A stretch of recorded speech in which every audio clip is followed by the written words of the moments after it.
ಕಚೇರಿಗೆ ಮುತ್ತಿಗೆ ಹಾಕ್ತಕ್ಕಂಥ ಕೆಲಸನ ಮಾಡ್ತೇವೆ. ಮತ್ತು ಅಲ್ಲಿಗೂ ಕೂಡ ಸುಮ್ಮನೆ ಕೂರ್ತಕ್ಕಂಥ ಪ್ರಶ್ನೆ ಇಲ್ಲ. ಯಾಕಂದರೆ ಬಂಡ ಸರ್ಕಾರ ಇದೆ, ಅದನ್ನು ಹೋರಾಟ ಮುಂದೆ ತೆಗೆದುಕೊಂಡು ಹೋಗ್ತಕ್ಕಂಥ ಕೆಲಸವನ್ನು ಕೂಡ ನಾವು ಮಾಡ್ತೇವೆ. ಯಾವುದೇ ಕಾರಣಕ್ಕೂ ಇಲ್ಲೇ ಕೈ ಬಿಡ್ತಕ್ಕಂಥ ಪ್ರಶ್ನೆ ಇಲ್ಲ. ಮತ್ತೊಂದು, ರಾಜ್ಯದಲ್ಲಿರ್ತಕ್ಕಂಥ ಆಡಳಿತ ಪಕ್ಷ ಕಾಂಗ್ರೆಸ್ ಪಕ್ಷ ಹತಾಶರಾಗಿದ್ದಾರೆ. ಲೋಕಸಭಾ ಚುನಾವಣೆಯಲ್ಲಿ ನಮ್ಮ ರಾಜ್ಯದಲ್ಲಿ ಅವರಿಗೆ ಆಗಿರ್ತಕ್ಕಂಥ ಹಿನ್ನಡೆಯ ಪರಿಣಾಮ ರಾಜ್ಯದ ಬೇರೆ ಬೇರೆ ಜಿಲ್ಲೆಗಳಲ್ಲಿ, ತಾಲೂಕುಗಳಲ್ಲಿ ನಮ್ಮ ಬಿಜೆಪಿ ಕಾರ್ಯಕರ್ತರ ಮೇಲೆ ಹಲ್ಲೆ ಕಾರ್ಯಕರ್ತರ ಮೇಲೆ ದಬ್ಬಾಳಿಕೆ ನಡೀತಾ ಇದೆ. ವಿನಾಕಾರಣ FIR ರಿಜಿಸ್ಟರ್ ಮಾಡ್ತಕ್ಕಂಥದ್ದು, ಪೊಲೀಸರಿಂದ ಕಿರುಕುಳ, ಇವೆಲ್ಲವೂ ಕೂಡ ದಿನೇ ದಿನ ಜಾಸ್ತಿ ಆಗ್ತಾ ಇರ್ತಕ್ಕಂಥದ್ದು ನಮ್ಮ ಗಮನಕ್ಕೆ ಬರ್ತಾ ಇದೆ. ಹಾಗಾಗಿ ರಾಜ್ಯದಲ್ಲಿರ್ತಕ್ಕಂಥ ನಮ್ಮ ಪಕ್ಷದ ಕಾರ್ಯಕರ್ತರಿಗೆ ಒಂದು ಧೈರ್ಯವನ್ನು ಕೊಡಬೇಕು ಮತ್ತು ಇಂಥ ಸಂದರ್ಭದಲ್ಲಿ ನಮ್ಮ ಕಾನೂನು ಪ್ರಕೋಷ್ಠವನ್ನು ಬಿಗಿ ಮಾಡಬೇಕು. ರಾಜ್ಯ ಮಟ್ಟದಲ್ಲಿ ನಮ್ಮ ಕಾನೂನು ಪ್ರಕೋಷ್ಠವನ್ನು ಇನ್ನೂ ಕೂಡ ಸದೃಢಗೊಳಿಸಬೇಕು ಅಂತೇಳಿ ನಮ್ಮೆಲ್ಲ ವಕೀಲ ಮಿತ್ರರನ್ನ ಸಭೆಯನ್ನು ಕೂಡ ನಾವು ಕರೆದಿದ್ದೇನೆ. ತಮ್ಮ ಮೂಲಕ ನಮ್ಮ ರಾಜ್ಯದಲ್ಲಿರ್ತಕ್ಕಂಥ ಕಾರ್ಯಕರ್ತರಿಗೆ ನಾನು ಹೇಳೋದಕ್ಕೆ ಇಚ್ಛಪಡ್ತೇನೆ, ಯಾರೂ ಕೂಡ ಧೃತಿಗೆಡ್ತಕ್ಕಂಥ ಪ್ರಶ್ನೆನೇ ಅಲ್ಲ. ಈ ಬಂಡ ಕಾಂಗ್ರೆಸ್ ಸರ್ಕಾರ ಏನಿದೆ, ಈ ಸೋಲಿನ ಹತಾಶೆಯಿಂದ ನಮ್ಮ ಕಾರ್ಯಕರ್ತರ ಮೇಲೆ ದಬ್ಬಾಳಿಕೆ ಮಾಡ್ತಕ್ಕಂಥ ಕೆಲಸ ಏನು ಮಾಡ್ತಾ ಇದೆ, ಅದನ್ನು ಧೈರ್ಯವಾಗಿ ಎದುರಿಸ್ತಕ್ಕಂಥ ಕೆಲಸ ನಾವು ಮಾಡ್ತೇವೆ.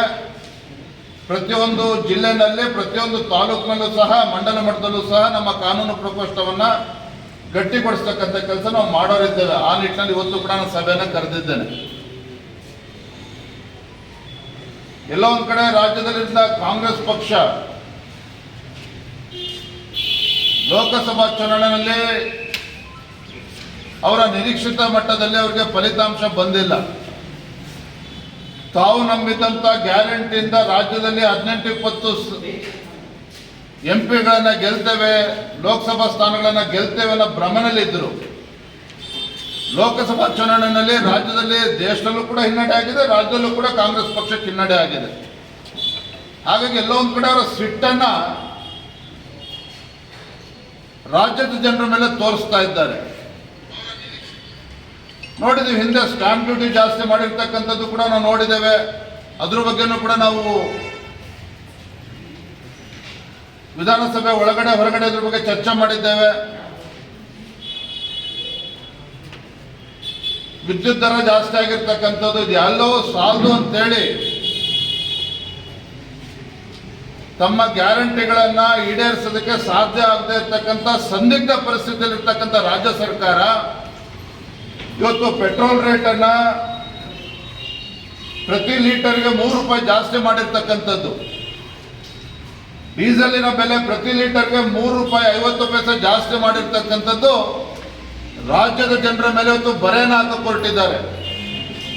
ಒಂದು ಕಡೆ ಸೋಲಿನ ಹತಾಶೆ, ಮತ್ತೊಂದು ರಾಜ್ಯದಲ್ಲಿ ಇವತ್ತು ಆರ್ಥಿಕ ಪರಿಸ್ಥಿತಿ ಸಂಪೂರ್ಣ ಹದಗೆಟ್ಟಿರ್ತಕ್ಕಂಥದ್ದು.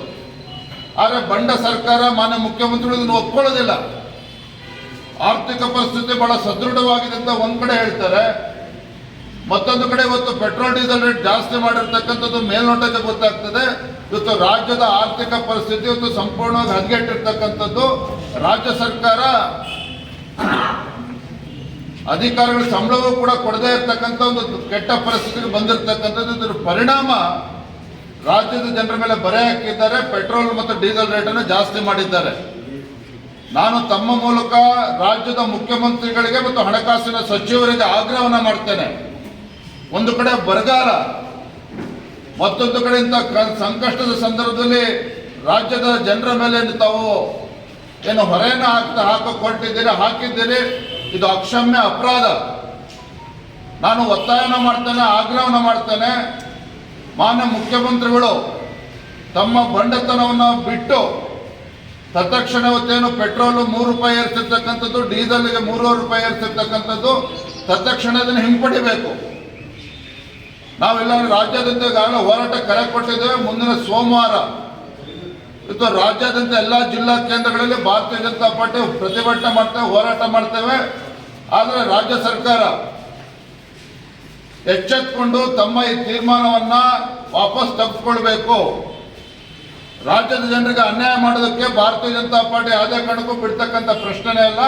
ಈ ತೀರ್ಮಾನನ ಹಿಂತೆಗೆದುಕೊಳ್ಬೇಕು ಅಂತೇಳಿ ನಾನು ತಮ್ಮ ಮೂಲಕ ರಾಜ್ಯದ ಮುಖ್ಯಮಂತ್ರಿಗಳನ್ನ ಆಗ್ರಹವನ್ನ ಮಾಡ್ತಾ ಇದ್ದೇನೆ. ಈ ವಿಡಿಯೋ ನಿಮಗೆ ಇಷ್ಟವಾದಲ್ಲಿ ಲೈಕ್ ಮಾಡಿ, ಶೇರ್ ಮಾಡಿ, ಸಬ್ಸ್ಕ್ರೈಬ್ ಮಾಡಿ.